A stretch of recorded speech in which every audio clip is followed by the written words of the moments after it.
विडंबना और दुर्भाग्य देखिए कि एक आदमी जो हजारों करोड़ रुपए का घोटाला करके बैठा है, जिसमें आम निवेशक जो सहारा इंडिया के एजेंट तक हैं वो तक आत्महत्या कर रहे हैं। लाखों बेटियां, हजारों बेटियां ऐसी हैं जिनकी पढ़ाई लिखाई ठप हो चुकी है, जिनका विवाह नहीं हो रहा है। बहुत सारे ऐसे एजेंट हैं, बहुत सारे निवेशक हैं जो इलाज के लिए मर रहे हैं, उनको पैसा नहीं है। आप देखिए तो सही। मैं तो धन्यवाद देता हूं सिटीजन आवाज का और यहाँ के लोकल चैनल्स, बहुत सारे लोकल चैनल्स हैं, उनका मैं धन्यवाद देता हूं जो कम से कम आगे आकर सहारा पीड़ितों का वो आवाज उठा रहे हैं। वरना मेन स्ट्रीम मीडिया तो उनके बारे में कुछ कटु सत्य मैं नहीं कहना चाहूँगा, लेकिन आप इतना ही समझ लीजिए कि जब अभी से कुछ महीने पहले की बात है, जब संयुक्त ऑल इंडिया न्याय मोर्चा के बैनर तले जब जंतर मंतर पर सहारा इंडिया एक खिलाफ जब आंदोलन हुआ था, तो आप समझ लीजिए कि इस देश का बड़ा चैनल जिसको जी न्यूज़ कहते हैं वो भी आया है, वो मीडिया को कवरेज नहीं कर रहा था जब मालूम पड़ा कि सहारा इंडिया का है। आप समझ सकते हैं कि सहारा इंडिया के खिलाफ मेन स्ट्रीम मीडिया का कोई भी रिपोर्टर न्यूज रिपोर्ट कर ब्रेक करने के लिए तैयार नहीं है। जो है बीजेपी की सरकार रही, जब से ये घटना हुआ उसके बाद लगातार बीजेपी की केंद्र में सरकार रही। कई बार जो है लोकसभा में चर्चा हुआ इसको लेकर, लेकिन उसके बावजूद हुई चर्चा के बाद जो स्थिति बनी, हम लोग बीच में देखे जो स्थिति था 1-2 साल पहले, जो पैसा कुछ लोगों को दिया जा रहा था, जो छोटे अमाउंट है उसको 50,000 से नीचे, 1 लाख से नीचे उसको दिया जा रहा था। लेकिन बीते कुछ वर्षों में आज के डेट में एक भी रुपया जो है वो निवेशक को नहीं दिया जा रहा है। जितने भी उनके ब्रांच है उस ब्रांच पे ये कहा जा रहा है जो मामला है वो सेबी के बीच में या कोर्ट में मामला चल रहा है, हमारा पैसा वहाँ पे फंसा हुआ है, हमें रिलीज नहीं किया जा रहा है। क्या लग रहा है जो सरकार है, सरकार की जो उद्देश्य है इस पूरी जो है सहारा स्कैम को लेकर, क्या लग रहा है जो सरकार कई बार बयान भी आ रहे हैं, लेकिन उसके बावजूद भी बीते कई वर्ष हो गए, 2016 के बाद लगातार वो पेरोल पे बाहर हैं, उसके बावजूद भी सरकार कुछ नहीं पाई, जबकि लगातार जो है बीजेपी की सरकार रही। देखिए, इसमें दोषी अगर हम सिर्फ बीजेपी सरकार, बीजेपी गवर्नमेंट की हुई अब सिर्फ दोषी नहीं मानते हैं, केवल सेंट्रल गवर्नमेंट को ही दोषी ठहरा दें, ऐसा कहना मेरा उचित नहीं है।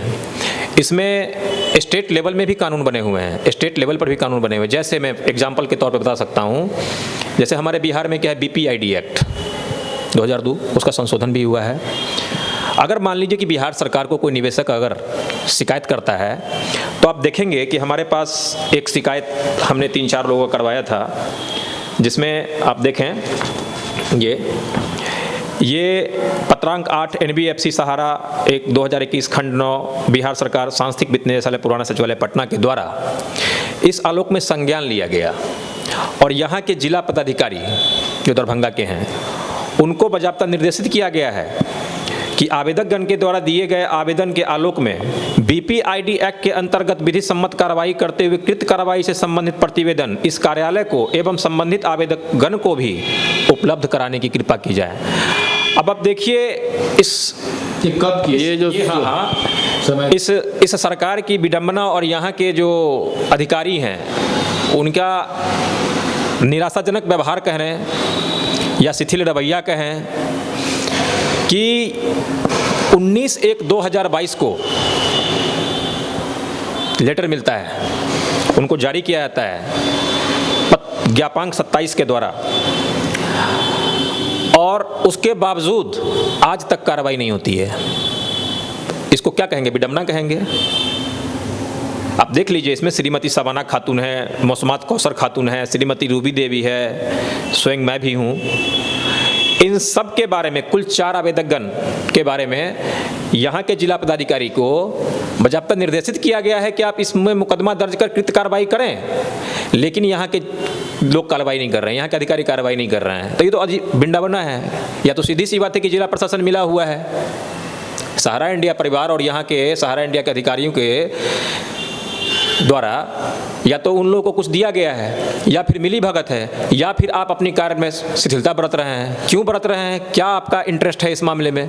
और जब हम लोग ऑफिस में जाते हैं इसे पता करने के लिए, तो इस ऑफिस के कर्मचारी कहते हैं कि तो सेबी में मामला है। अरे भाई, आपको क्या लेना देना है सेबी से, और सुप्रीम कोर्ट से आपको क्या लेना देना है। आपको तो जो आदेश दिया गया है आपको उस पर कार्रवाई करनी है, आप उस पर कार्रवाई करें ना। क्या आप वित्त निदेशालय पटना के आदेश को नहीं मानते हैं।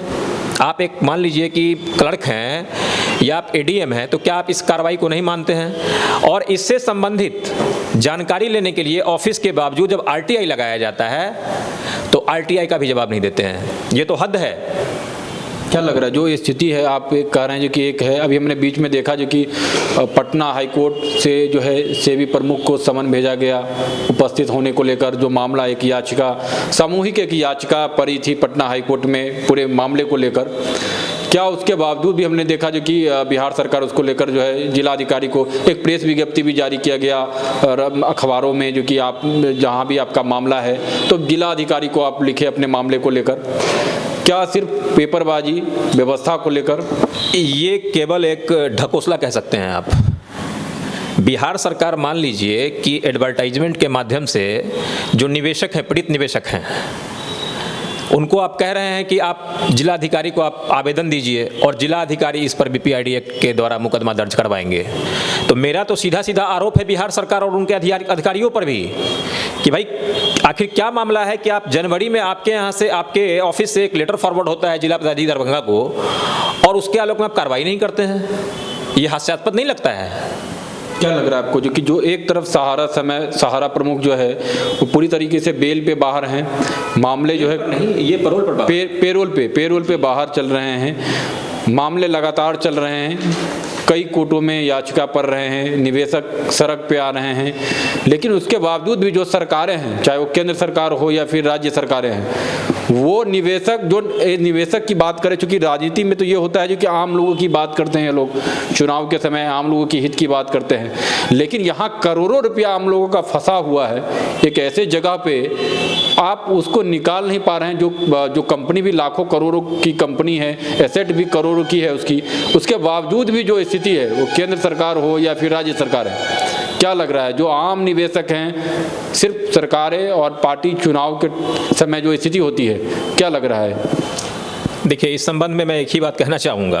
आप खुद देखिए कि सुब्रत राय अरेस्ट होते हैं 4 मार्च 2014 को, ठीक है, और ये आदतन कहते नहीं है, रिपीटेड ऑफेंडर हैं ये आदतन। इनको पता है कि कानून के साथ किस तरह खिलवाड़ करना है, क्योंकि करोड़ों निवेशकों का हजारों करोड़ रुपया है इनके पास, और जब हजारों करोड़ रुपया है तो जाहिर सी बात है कि इनका प्रशासन, सुप्रीम कोर्ट के जितने बड़े बड़े लॉयर्स हैं, कानून विद्वान अधिवक्ता लोग, वो इनकी टीम में हैं, जो इनको ज़रूरी मदद करते हैं भारी भरकम फीस लेकर। तो ये तो कानून से खिलवाड़ करते हैं, और ऊपर से क्या है कि राजनीति पहुंच भी है। आप देखेंगे इनका बीच बीच में इनका वायरल होता रहता है फोटो, कभी समाजवादी पार्टी के मुखिया मुलायम सिंह यादव के साथ, कभी अखिलेश यादव के साथ। अभी हाल ही में एक और भी एक फोटो वायरल हुआ था, जब मुलायम सिंह यादव हॉस्पिटल में एडमिट थे तो वहाँ रक्षा मंत्री राजनाथ सिंह के साथ बैठे हुए। हमें तो ये विडंबना है, इस कहिए या दुर्भाग्य कहिए इस देश का, कि जिस आदमी पर सैकड़ों हजारों की संख्या में भारत के विभिन्न शहरों में, जिलों में, राज्यों में एफआईआर दर्ज हो रहे हैं, जिला न्यायालय से लेकर हाई कोर्ट तक इनके संबंध में वारंट जारी कर रहे हैं, एनबीडब्ल्यू जारी कर रहे हैं, बावजूद ये आदमी खुला घूम रहा है, छुट्टा घूम रहा है, किसके सह पर घूम रहा है? क्या लग रहा है कि जो राजनीतिक रूप से, जो जैसा कि आप कह रहे हैं, क्या राजनीतिक रसूख और जो हाई लेवल का अप्रोच है लीगल रूप से कोर्ट लेवल पे, उस अप्रोच का बेनिफिट मिल रहा है सहारा प्रमुख को?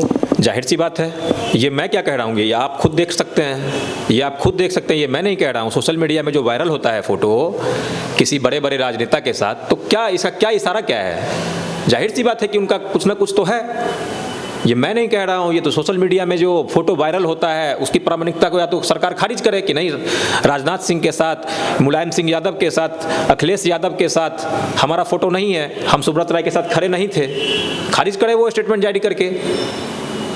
नहीं तो एक अपराधी के साथ जो इतना बड़ा घोटालेबाज है, एक तरफ आप नीरव मोदी, माल्या, मेहुल चौकसी को पकड़ने की बात करते हैं, और एक तरफ इस देश का विडंबना और दुर्भाग्य देखिए कि एक आदमी जो हजारों करोड़ रुपए का घोटाला करके बैठा है, जिसमें आम निवेशक जो सहारा इंडिया के एजेंट तक हैं वो तक आत्महत्या कर रहे हैं, लाखों बेटियां, हजारों बेटियां ऐसी हैं जिनकी पढ़ाई लिखाई ठप हो चुकी है, जिनका विवाह नहीं हो रहा है। बहुत सारे ऐसे एजेंट हैं, बहुत सारे निवेशक हैं जो इलाज के लिए मर रहे हैं, उनको पैसा नहीं है।